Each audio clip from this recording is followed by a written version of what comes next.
বাবা এখানে আসার জন্য ওই যে খাগাইল মোল্লা কান্দি তালতলা পেটুরিয়া দ্রুত কান্দি যত বিল আছে না বাবা সমস্ত বিল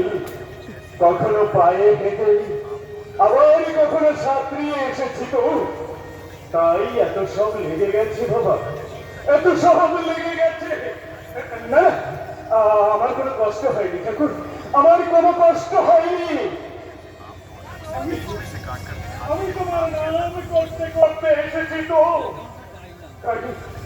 তাই আমার কোনো কষ্ট হয়নি বাবা কষ্ট হয়নি হিরামন বাবা তোর কাকা চৈতন্য বলা মনে করে কোন অশরীর দুরাত্মা তোর উপর ভর করেছে তাই তো যখন কালাচার ফকিরকে দিয়ে তোর চিকিৎসা করাতে চাইল তাহলে চিকিৎসার নামে তুই এত আঘাত কেমন করে